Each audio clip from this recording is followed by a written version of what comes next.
नमस्कार, आप देख रहे हैं टी मनी बनो अपना फाइनेंस मिनिस्टर और मैं हूं आपके साथ कविता थपलियाल और एक ऐसा शो जहां पर हम बात करते हैं आपकी निवेश रणनीति के बारे में, बताते हैं आपको कि कैसे आप पूरे कर सकते हैं अपने सभी आर्थिक लक्ष्य। बेहद खास शो लेकर आए हैं आपके लिए। आइए शुरुआत करते हैं ऑन द शो के साथ। क्या होती है मल्टी एसेट फंड? बाजार में उतार चढ़ाव में मल्टी एसेट एलोकेशन फंड्स कैसे आपकी मदद कर सकते हैं, बताएंगे आपको एक फंड मैनेजर के नजरिए से। क्या होते हैं फैमिली फ्लोटर प्लान और इसकी खासियत है तो कुछ खामियां भी हैं। किसके लिए फ्लोटर प्लान लेना है जरूरी? फ्लोटर प्लान लेते वक्त किन बातों का रखें ख्याल, बताएंगे आपको आज। मिड कैप और स्मॉल कैप फंड्स में विजेता कौन, किसका रिटर्न किस पर भारी, किसका प्रदर्शन रहेगा जारी, ये सब जानेंगे हमारे एक्सपर्ट से। और साथ ही रिटायरमेंट के बाद कैसे जिए खुशहाल जिंदगी, कहाँ है आपके निवेश पर कमाई के मौके, बताएंगे हमारे एक्सपर्ट्स। साथ ही आपको बताएंगे कैसे बनाएं एक संतुलित पोर्टफोलियो। निवेश, insurance, credit card, loan, tax से जुड़े सवाल अगर पूछना चाहते हैं तो ईटी मनी बनो अपना फाइनेंस मिनिस्टर पर अपने सवाल व्हाट्सएप के जरिए पूछ सकते हैं। नंबर आपकी स्क्रीन पे फ्लैश हो रहा है 9619873567। इस नंबर पर हमें इंतजार रहता है आपके सवालों का।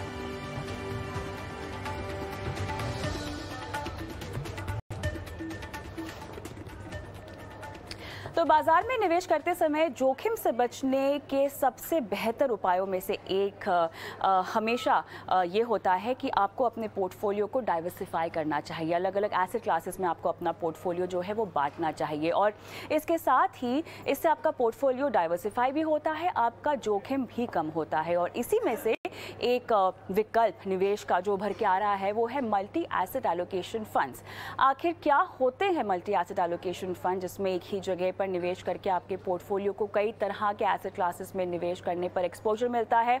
अनिश्चित बाजार में मल्टी एसेट एलोकेशन फंड किस तरह मददगार हो सकते हैं, ये सब हम जानेंगे। हमारे साथ खास मेहमान भी जुड़ गए हैं। आईसीआईसीआई प्रू एएमसी के फंड मैनेजर जो कि ICICI Pru multi asset fund को भी देख रहे हैं, इहाब तलवई हमारे साथ जुड़ गए हैं। इहाब, गुड इवनिंग, स्वागत है आपका ईटी मनी बनो अपना फाइनेंस मिनिस्टर में। और क्लियरली हम मल्टी एसेट एलोकेशन के बारे में जान रहे हैं। एएमसीज ने पिछले दिनों कई सारे ऐसे फंड्स लॉन्च किए हैं और आने वाले वक्त में भी हम इस कैटेगरी में बहुत सारे फंड्स लॉन्च होते हुए देखेंगे। लेकिन मुझे ये बताएं कि हालिया बाजार में मल्टी एसेट एलोकेशन एक रणनीति के लिहाज से, पोर्टफोलियो लेवल पर और एक फंड के लिहाज से कितने काम की है और क्यों, कैसे? जी नमस्ते। देखिए, अक्सर निवेशक एसेट एलोकेशन को कम महत्व देता है, जो मेरे हिसाब से सही रणनीति नहीं है। तो इसीलिए आईसीआईसीआई प्रूडेंशियल म्यूचुअल फंड निवेशक का asset allocation multi asset fund के द्वारा करने की कोशिश करता है। निवेशक को ये भी समझना जरूरी है कि हर एक एसेट क्लास अलग अलग टाइम में अलग अलग रिटर्न्स एक्सपेक्ट कर सकते हैं इंडिविजुअल। तो हमारा responsibility as a fund manager ये है कि हमें आइडेंटिफाई करना है कि हम साइकिल में कहाँ है और ये साइकिल, ये सिचुएशन से कौन सा एसेट क्लास रिटर्न दे सकता है आगे जाके। तो वो एसेट क्लास को हम ज्यादा वेटेज या ज्यादा एलोकेशन देते हैं पोर्टफोलियो में। तो फॉर एग्जांपल ड्यूरिंग कोविड के टाइम में इक्विटीज काफी सस्ता था, बिजनेस साइकिल काफी अर्ली स्टेज में था। तो वो टाइम में इक्विटी को ज्यादा एलोकेशन ये हमारे फंड ने दिया था। बट क्या हुआ है कि पिछले 8 महीने में interest rates, policy rate 225 basis point से बढ़ गए हैं। तो डेट का भी अट्रैक्टिवनेस काफी बढ़ गया है अभी। तो हमने हमारे फंड में इक्विटी का एलोकेशन थोड़ा कम करके उसको डेट के इंस्ट्रूमेंट्स में शिफ्ट कर दिया है। तो ये जरूरी है इन्वेस्टर को और निवेशक को समझना कि एसेट एलोकेशन काफी इम्पोर्टेंट है एंड हम ये मल्टी एसेट फंड के द्वारा करने की कोशिश करते हैं। तो एक बात मुझे कि बताइए, आपने कहा कि जिस तरह से जब आपने इक्विटी में बूम देखी तो इक्विटी में आपका एक्सपोजर हैवी था और बाद में आपको लगा कि फिक्स्ड इनकम में कमाई हो सकती है, तो आपने पोर्टफोलियो को फिक्स्ड इनकम में शिफ्ट कर दिया है। तो क्या इसका मतलब ये है कि जो एक फंड मैनेजर है यहाँ, उसके पास ये फ्लेक्सिबिलिटी है कि वो अक्रॉस एसेट क्लासेस अपने एक्सपोजर को बदले? क्योंकि अगर निवेश रणनीति के लिहाज से देखा जाए तो निवेशकों को हमेशा ये कहा जाता है कि आपको वेल डाइवर्सिफाइड होना चाहिए अक्रॉस एसेट क्लासेस। तो क्या इस फंड में एक फंड मैनेजर होने के नाते आपको ये फ्लेक्सिबिलिटी मिलती है कि आप अलग अलग तरह के एसेट क्लासेस में अपना एक्सपोजर बदलते रहें और पूर्णतः हमेशा एक ही तरह का एक्सपोजर ना मेंटेन करें? जी जरूर, बिकॉज एक ही तरह का एक्सपोजर मेंटेन करके हमें ये अपॉर्चुनिटी नहीं मिलती कि अगर एक एसेट क्लास काफी सस्ता हो गया है और हमारा व्यू है कि एसेट क्लास अच्छा दे सकता है relative to the other asset classes, हम उसका एक्सपोजर बढ़ाना चाहिए इन अ फंड। और एक रणनीति ये भी है कि volatility, equity asset class volatile है, तो उसको कैसे हम लोग रिटर्न में कन्वर्ट करके फंड के बेनिफिट के लिए रिटर्न जनरेट करें, तो वो भी एक स्ट्रैटेजी है जो हम अपनाते हैं ये फंड में। मेरा मानना है कि डायनेमिक एलोकेशन काफी इंपॉर्टेंट है अगर आप एक मल्टी एसेट अप्रोच अपना रहे हैं। स्टैटिक एलोकेशन से आपको हमेशा फिक्स रिटर्न और लाइक प्रिडिक्टेबल रिटर्न या रिटर्न जो आपको डायनेमिकली मैनेज करके जो जनरेट हो सकता है वो नहीं आपको मिल सकता है on static allocation. Dynamic allocation काफी बेटर स्ट्रैटेजी है while adopting a multi asset strategy. आपके फंड की बात करें हाँ, तो किस तरह से आप अलग अलग एसेट क्लासेस में डील करते हैं? किस तरह से आपका फंड का पोर्टफोलियो बटा हुआ है, जरा बताइएगा इस बारे में। तो फिलहाल इक्विटी एलोकेशन अराउंड 55-57% है बेस्ड ऑन जो हमारा लास्ट पब्लिश पोर्टफोलियो है। और उसके बाद गोल्ड का भी एलोकेशन है 10% और 3% सिल्वर का भी है, 2 से 3 के बीच में। और जो बैलेंस है वो डेट या अदर इंस्ट्रूमेंट्स जो डेट जैसा रिटर्न एक्सपेक्ट कर सकते हैं। और 1-2% का रीट और इन्वेट में भी एलोकेशन दी हुई है।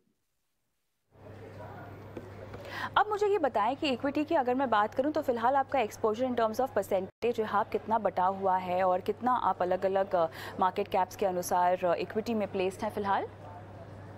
तो हमारा एलोकेशन ज्यादा लार्ज कैप की तरफ है। हमारा मानना है कि लार्ज कैप अट्रैक्टिवली वैल्यूड है versus mid and small cap, इसलिए हमने लार्ज कैप को ज्यादा एलोकेट किया है।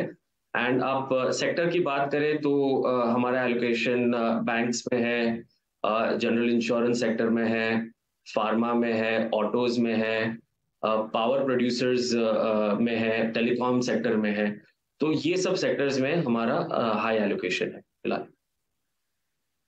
ऐसे में क्योंकि हम 2023 में भी बहुत वॉलेटिलिटी और अनिश्चितता की बात कर ही रहे हैं, मुझे ये बताएं कि ऐसी कौन कौन सी सेक्टर्स हैं इक्विटी के तहत जहां पर आप थोड़े से बुलिश हैं और उनको आपने अपने पोर्टफोलियो में भी अगर जगह दे रखी हो इक्विटी पार्ट में? तो फार्मा एक सेक्टर है जो मुझे लग रहा है कि काफी गिरा हुआ सेक्टर है फिलहाल, तो आउटलुक उसका सुधरने की आवश्यकता है अगले साल। तो एंड वैल्यूएशन भी काफी अट्रैक्टिव है अगर आप दूसरे डिफेंसिव सेक्टर्स के कंपैरिजन में देख लेंगे, एफएमसीजी सेक्टर या अगर आईटी सेक्टर के कंपैरिजन में भी, तो फार्मा सेक्टर का आउटलुक भी सुधर रहा है, वैल्यूएशन अट्रैक्टिव है और कंपनीज बैलेंस शीट भी अच्छी है, वेल मैनेज्ड कंपनीज भी है अवेलेबल ये सेक्टर में। तो ये एक सेक्टर है जो जहां हमारा एलोकेशन अच्छा है। और दूसरा allocation autos as a sector भी अभी फिलहाल तो 6-8 महीने में अच्छी रिकवरी देखी है हमने passenger vehicle and CV vehicle, but उसमें टू व्हीलर की रिकवरी अभी भी आनी बाकी है। तो autos as a sector, and आप देखेंगे तो पिछले काफी सालों से ऑटो वॉल्यूम्स काफी ग्रो नहीं हुआ है एंड उनके इनपुट कॉस्ट में भी काफी प्रेशर था बिकॉज कमोडिटी प्राइसेस काफी बढ़ गए थे। तो व्यू है कि मार्जिन्स भी सुधरने की आवश्यकता है, उसके बाद वॉल्यूम पिकअप भी है एंड डिस्क्रिशनरी में स्पेस में काफी रीजनेबल वैल्यूएशन है कंपेयर टू अदर दूसरे डिस्क्रिशनरी सेक्टर्स। इहाब, अगर मैं बाकी सेक्टर्स की बात करूं, जिसमें बाकी एसेट क्लासेस की बात है, जिसमें सोना और रियल एस्टेट भी शामिल है। सोने की बात करते हैं सबसे पहले, क्योंकि बहुत रिपोर्ट्स हम पढ़ रहे हैं और सबका बस यही कहना है कि जो second half of the year है, हम सोने को लगातार एक जो ऊंची कीमतें हैं उसमें एक और नए हाई पर जाता हुआ देखेंगे। जो अगर इस तरह का आउटलुक है तो क्या आने वाले वक्त में सोने में हम आपका एलोकेशन बढ़ता हुआ देखेंगे? आपकी एनालिसिस सोने की चाल को लेकर क्या है? क्योंकि पिछले साल हमने देखा कि जो सेफ हेवन अपील आनी चाहिए थी सोने को लेकर, यहाँ वो आई नहीं है, लेकिन जो वो पेंडिंग अपील है वो शायद ये साल में पूरी हो जाए। क्या कहेंगे? तो gold as a asset class काफी अच्छा परफॉर्म नहीं कर रहा था, बट पिछले 2-3 महीने में उसमें अच्छी रिकवरी हो गई है। एंड सेकेंडली हमारा ये व्यू है कि गोल्ड का रिटर्न और यूएस में जो रियल रेट्स है उसका अच्छा कोरिलेशन है। तो अगर और जनरली अभी जो है यूएस रियल रेट्स जो पॉजिटिव टेरिटरी में है, तो जब भी वो पॉजिटिव टेरिटरी से नेगेटिव टेरिटरी में आते हैं तब गोल्ड का परफॉर्मेंस सुधरने की आवश्यकता होती है। तो वैसे ही हमारा व्यू है कि गोल्ड का आउटलुक अच्छा है, बट लास्ट 2-3 महीने में उसने रिकवरी मारी है गोल्ड ने। तो बट हम लोगों ने वो टाइम में थोड़ा अच्छा एलोकेशन को बढ़ाया था वो टाइम। अच्छा, रियल एस्टेट में किस तरह से आपने अपने एक्सपोजर को रखा है? हाँ, तो फिलहाल रीट के थ्रू है एक्सपोजर, उसके अलावा ज्यादा कोई एक्सपोजर नहीं है डेवलपर के माध्यम से, बट अभी फिलहाल तो रीट के मीडियम से एक्सपोजर है। मुझे ये बताएं कि इस तरह के फंड्स, अगर मैं मल्टी एसेट एलोकेशन फंड्स की बात करूं, तो इनका टैक्स ट्रीटमेंट कैसे तय होता है? ये एटलीस्ट जो हमारा फंड है, ICICI prudential mutual fund multi asset fund, ये इक्विटी टैक्सेशन के हिसाब से है, क्योंकि ग्रॉस लेवल पे हम 65% इक्विटी मेंटेन करते हैं। और अगर कम जाना है तो वो हेजिंग के माध्यम से हम एलोकेशन कम करते हैं। तो यहाँ आप एक और चीज़ जो मुझे आपसे समझनी है वो ये है कि इस तरह के फंड को निवेशक अपने पोर्टफोलियो में कब और क्यों शामिल करें? डाइवर्सिफिकेशन और तमाम एसेट क्लासेस में एक्सपोजर आपका पोर्टफोलियो लेवल पर होना चाहिए। अभी एक ऐसा फंड है जो आपको फर्दर डाइवर्सिफिकेशन देता है। पोर्टफोलियो लेवल पर भी आप डाइवर्सिफाइड हैं, एक ऐसे फंड को भी पोर्टफोलियो में डाल रहे हैं जो कि डाइवर्सिफाइड है, तो ये तो ओवर डाइवर्सिफिकेशन का भी केस बन सकता है। किस तरह के निवेशक के लिए इस तरह का फंड सही होगा?